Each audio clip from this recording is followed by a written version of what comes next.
Bonjour à tous, énorme consolidation crypto. On va revenir sur ce qui s'est passé. Fin de bull run, fin d'alt season. Qu'est-ce que j'en pense?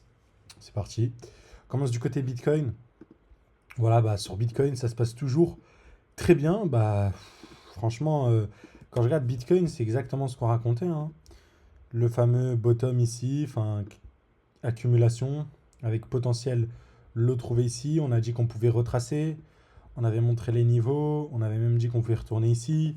On a une très jolie réaction. On liquide une, 2, 3 lots. On revient combler même de l'imbalance, je crois, en H4. Genre, ouais, voilà, celle-là. Cette même imbalance H4, on clôture même pas dedans. On a des mèches qui la dépassent, mais aucune clôture en dessous, donc très très haussier. On reprend du momentum haussier. Ça peut être suffisant pour repartir. Dans tous les cas, nous, le setup, on l'avait vu, on l'avait eu depuis ici, il ressemblait à ça. On avait dit que dans tous les cas, pour ma prochaine jambe haussière, on vient chercher les 120K.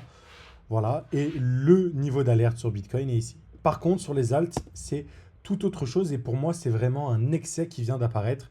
Pourquoi un excès? Parce que là où Bitcoin a quand même subi une chute, hein, d'à peine 14%, je vais sur son ami Ethereum et c'est une chute de 40% qui a eu lieu. Donc c'est limite, c'est trois fois plus puissant. En fait, là, ce qui s'est passé sur Ether, c'est une chute trois fois plus violente que celle qu'on a eue sur Bitcoin. Pour moi, une décorrélation aussi élevée, même pour Ether, c'est tellement gros que ça peut être un signal, selon moi, de capitulation.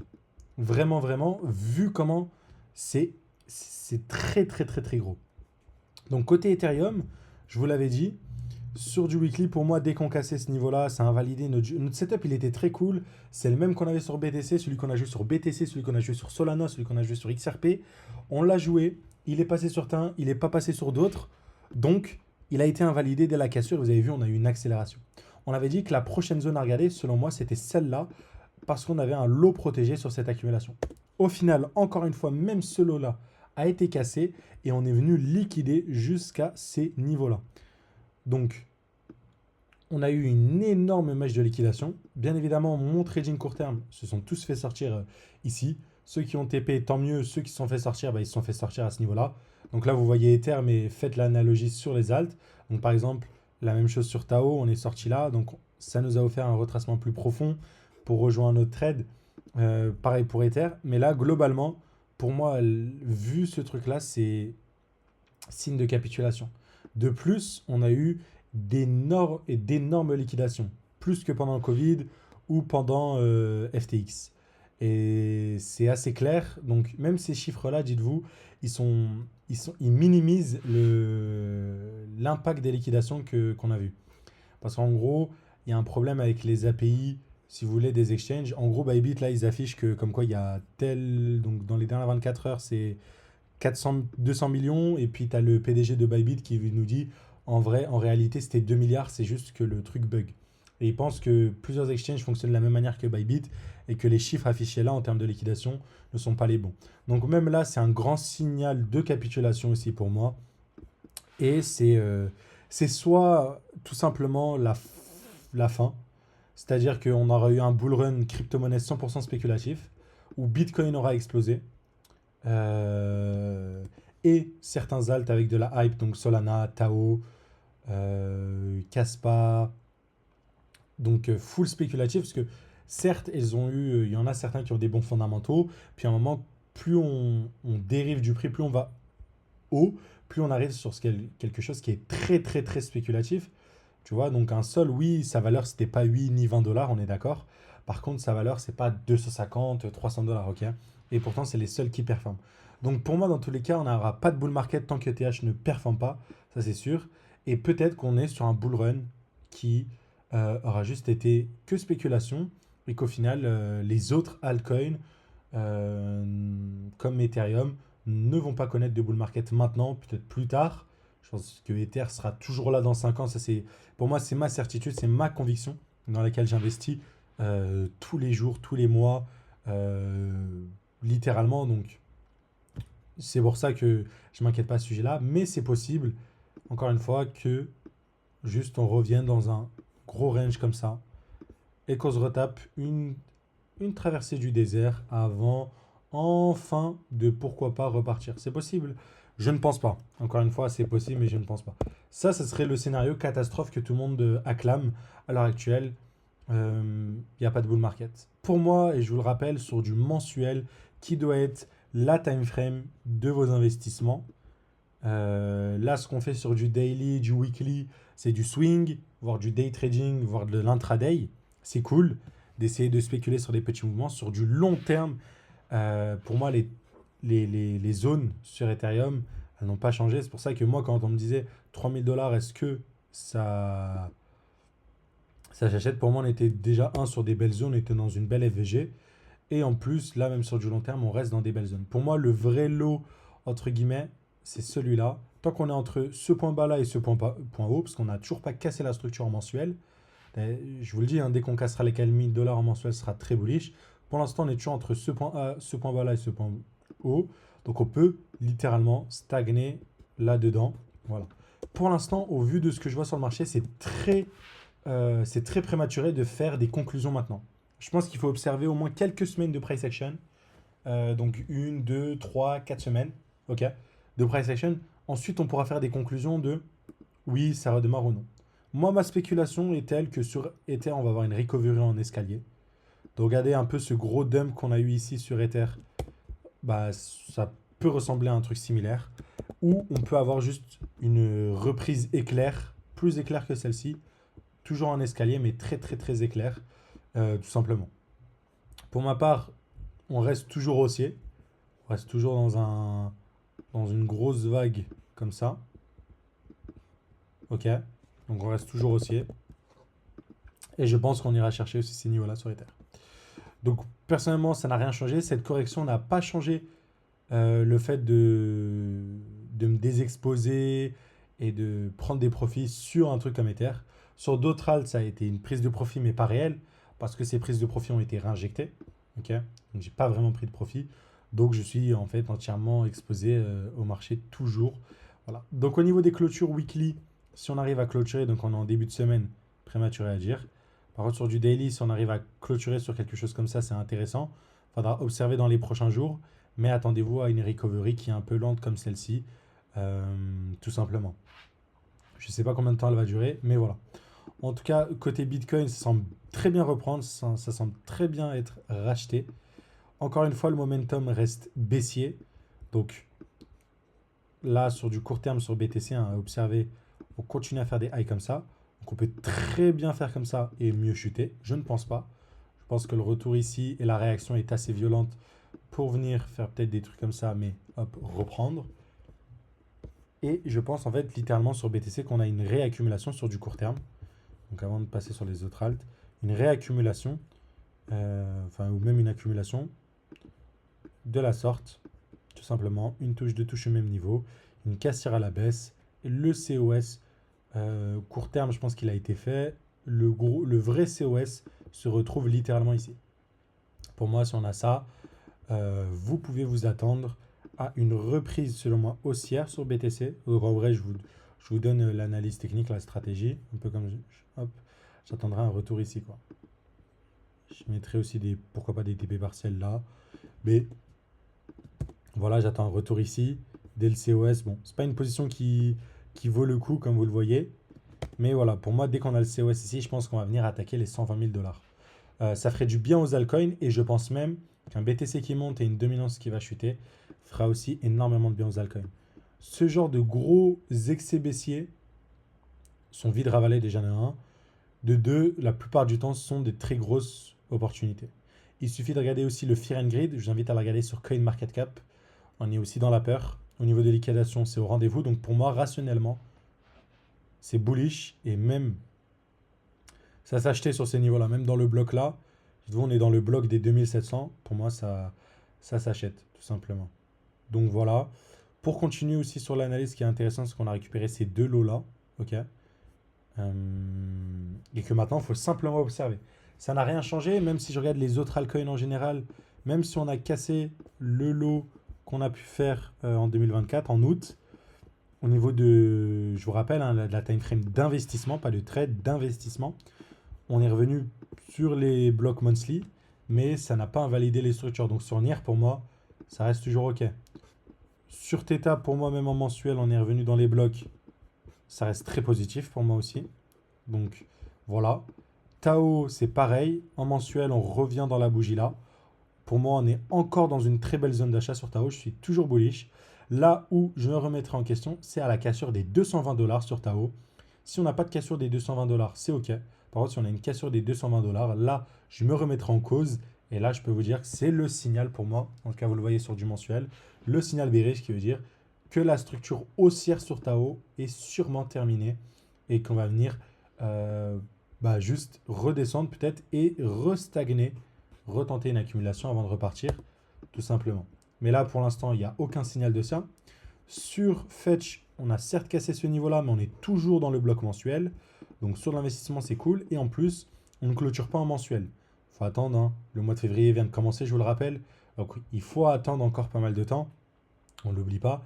Par contre, si ça reste comme ça, avec une simple mèche qui vient liquider le lot pour repartir, c'est quelque chose de très très bullish. Okay, pour Injective, c'est pareil. On est venu récupérer tous les niveaux, encore une fois, d'accumulation. Donc tout a été invalidé. D'où l'importance des COS. Des fois, moi, je suis agressif sur mes positions, mais parfois, les COS sont ultra importants, vous permettent d'éviter de rentrer dans ces pièges-là d'accumulation qui ne sont pas validés à cause de non-COS. Et pareil, en mensuel, donc bon, on est au début février, donc ça ne veut rien dire, mais voilà. Prise de liquidité, c'est ce genre de setup qui sont intéressants, tout simplement. Pareil, sur Avax, c'est cool, on revient sur la bougie mensuelle qui est intéressante. Sur Link, bah, au final, on est venu bien combler cette FVG mensuelle. Donc, tous ceux qui regardaient ça pour l'investissement mensuel, mensuel, mensuel, vous avez été régalés. Donc, moi, je l'ai vu à 16 dollars, dites-vous le Link. J'ai pu en prendre une poignée. Franchement, c'était magnifique. J'ai pu prendre quelques trades, hein. Pareil pour le Dogecoin, on revient vraiment sur de la FVG monthly. Donc, c'est très, très cool. Là, je dézoome, hein. Je me remets en monthly. Et j'enlève le fait d'aller en daily pour vous chercher des petits setups à trader, ok. Ça, c'est quand on attend là. On est revenu sur des belles zones. Côté Anker, bon, on n'a pas trop bougé, on a liquidé des niveaux, mais on est toujours dans la zone d'accumulation, dans ce gros range là, quoi. Donc voilà. Arweave, on est revenu dans la dernière zone que j'évoquais. Donc la fameuse bougie monthly, donc la FVG, pardon, l'order block monthly. Pour moi, c'est la dernière zone à défendre. Et en vrai, on est aussi dans ce bloc-là. Donc voilà, pour moi, on devrait réagir dès à présent sur le Arweave. Et voilà, on est revenu sur des très belles zones, notamment les 89.3 de Fibo. Donc dès à présent, il faut voir comment ça réagit. Et voilà, pour moi, on est sur ces derniers instants avant de repartir. Sur le Aptos, bon, on a toujours eu nos deux zones. Franchement, ça va. On avait eu les 7 et quelques pour Aptos et celle des niveaux 6,78. Donc on n'est pas très très loin en vrai. Donc c'est très très cool. On n'a pas trop subi et on est revenu pareil dans la bougie mensuelle. Donc encore une fois sur du long terme intéressant. Côté Stacks, on a enfin eu une cassure de... Bon, l'accumulation a validé, on a eu une cassure et on a un retracement plus profond qui lui est revenu dans la G-Mend mensuelle. Donc ultra important, je le rappelle, hein, Stacks avant de performer, avant de faire une grosse performance, c'est quand même 184 jours, donc 1, 2, 3, 4, 5, 6, 7, voire 8, 9, 10. Bon, avant la bougie verte, et 9, on va dire. 9 bougies mensuelles en dessous de ces niveaux-là, quoi. 9 bougies, donc 9 mois sous ces niveaux-là. Bon, ça aussi, remettre en perspective. Donc moi, dans la globalité, pour moi, c'est bullish. On est toujours on est retourné dans des blocs long terme. Voilà. Donc c'est bullish. Maintenant, il faudra observer. Là, ce qui sera important, c'est BTC, parce que pour moi, si BTC ne tient pas sa structure, qui se met à bien retracer, bah, tout simplement, là, ce ne sera pas très positif, parce que une cassure de ce niveau-là, moi, entraînerait une accélération, et je pense qu'on va venir vers en dessous de ces niveaux-là, donc en dessous des 85. Ok. Je ne pense pas pour l'instant, de ce que je vois, je ne pense pas. Vu la charte, donc je ne pense pas. B, c'est une possibilité, donc il ne faut pas la négliger. Pour moi, c'est le seul risque sur le marché. Sinon, ces altcoins-là, ils sont prêts à redémarrer. Côté BTC dominant, c'est aussi positif ce qu'on est en train de faire. C'est-à-dire que on vient de récupérer le dernier high qu'on avait fait avec notre mini, enfin je dis altcoin season, mais notre mini phase de surperformance des alts et on n'arrive pas à établir la valeur au-dessus. Pour moi, on est en train de tirer vraiment la capitulation au maximum comme un élastique et quand ça va revenir, ça va être très très très sec. Donc on peut même extrapoler encore plus haut, mais je pense que le retrait sera très très sec. C'est exactement comme ce qu'on a eu ici. On a fait que monter, que monter. On avait fait un semblant de high ici, un début d'all season. Et boum, BTC s'est remis à tout surperformer avant de faire une espèce de récupération du dernier high avec une mèche et de repartir très très vite à la baisse. Un peu comme ce qu'on pourrait avoir dès à présent potentiellement. En tout cas, tant qu'on est dans cette zone rouge, pour moi, c'est une surpondération de mon portefeuille en Ether. Pour l'instant, ça m'a causé du tort. Je pense que tôt ou tard, ça devrait se produire. Donc, bien évidemment, j'ai des niveaux d'invalidation, mais là, pour l'instant, je ne suis toujours pas invalidé. Je pense toujours qu'Ether et certains alts surperformeront le Bitcoin et seront l'opportunité pour moi pour générer des rendements. Donc voilà. Et en fait, quand je regarde le marché, surtout, là, j'ai regardé mon wallet. En vrai, je suis pas si loin de l'avant-dump. J'ai l'impression que là, à l'heure où je tourne, littéralement, on a ravalé toute la baisse. Donc, mon wallet, il est bien remonté comparé au, au point bas. Bon, je suis quand même à une moins trentaine de pourcents, moins 20 et quelques, mais une moins trentaine de pourcents depuis le début de l'année, ou moins 20 plutôt. Bref, je n'ai pas exactement, mais vous avez compris. Et donc voilà. Et côté Tao BitTensor, bah, vous le voyez, c'est niveau d'invalidation ici, mais voilà, en vrai de vrai, le setup d'accumulation qu'on avait partagé, ok, je vous rappelle qu'il était sur du court terme, ok, sur du daily, avec la cassure s'est fait invalider pour moi. Donc là, on s'est fait stopper. Au final, ça nous a évité une grosse chute. Là, bientôt, il y aura un autre setup à rejouer. Ok. Pour moi, il y aura un autre setup à rejouer. Et voilà. Encore une fois, je pense que ce sera la cassure de ces niveaux-là qui sera ultra intéressante sur notre ami Tao. Mais même avant ça, ça ne me dérange pas de le rejouer et de le réacheter tout simplement. Mais voilà. Côté Solana, ça a bien bien résisté quand même. Mais comme Bitcoin, en fait, ce qui est ultra intéressant, c'est qu'on est revenu dans la demand initiale. C'est fou hein, comment Solana est aussi solide que Bitcoin limite. On est bien revenu dans le bloc maintenant, bah, potentiellement reprise haussière. Voilà. Mais pour moi, juste pour revenir sur la BTC dominance, je pense tant qu'on est dans le rouge, pour moi, on va tôt ou tard avoir ce retracement, ok, pour attaquer le vert, voire plus bas. Ça dépendra de l'envergure de l'all season, mais voilà. Donc ça, c'est vraiment une possibilité que j'envisage. Mais là, le retour sera, vu comment on extrapole là, dans le rouge, euh, le retour sera très très sec. Voilà, je le pense toujours. Et je suis positionné en conséquence. Le ETH BTC aussi, je trouve qu'il est tiré par les cheveux le ratio. Donc dans tous les cas, si la structure n'est pas haussière, comme on l'avait peut-être vu sur Ether, bah, on est sur une structure de range. Ok. De toute façon, il y a deux phases sur les marchés. Soit c'est un gros range, ok, type Forex, vous regardez l'euro USD et tout. Il y a des tendances, mais sur du long terme, si vous voulez, c'est genre des gros cycles de surperformance d'un tel ou de l'autre. Peut-être que sur Ether BTC, on rentrera sur ça, sur un truc, voilà, ces deux bandes-là, ces deux gros ranges, on va juste ranger. Mais dans tous les cas, c'est pas une tendance haussière sur Ether comme on le pense. Dans tous les cas, on aura des retours dans les hauts de range et des phases de surperformance. Dans le meilleur des cas, c'est ultra haussier et on a des phases de surperformance et une reprise de la grosse tendance qu'on a. Donc pour moi, on est vraiment sur les derniers instants. On l'a vu, hein, quand on a retracé la dernière hausse au niveau du dernier bull market, on est revenu sur les derniers retranchements. Vous le voyez ici. Et là, c'est pareil à l'heure actuelle. Pour moi, on est sur des niveaux type 2021 avant l'explosion. Pour moi, c'est ultra haussier. Donc, on peut venir extrapoler, revenir un peu, entre guillemets, sur le support. Dans tous les cas, je suis presque sûr qu'on va surperformer. Est-ce qu'on va avoir un long passage ou un court passage avant de revenir bas du range ou genre un truc comme ça ou comme ça, ou est-ce qu'on aura comment dire, une longue surperformance de Bitcoin, d'Ethereum. Voilà. Personnellement, en tout cas, je ne doute pas, je ne peux pas douter. Je vois l'avancement d'Ethereum, comment le projet avance. Je pense que dans 5 ans, il sera là, déjà de 1. Et en plus, je trouve que même déjà à l'heure actuelle, il est haussier en termes de fondamentaux. Tout simplement, il avance le projet, il a des nouvelles choses, il a des innovations. Donc voilà. Ça ne serait duré selon moi, c'est ce que je dois vous dire. La panique a repris, la capitulation, les liquidations. Heureusement qu'on est tranquillement sur du spot pour moi.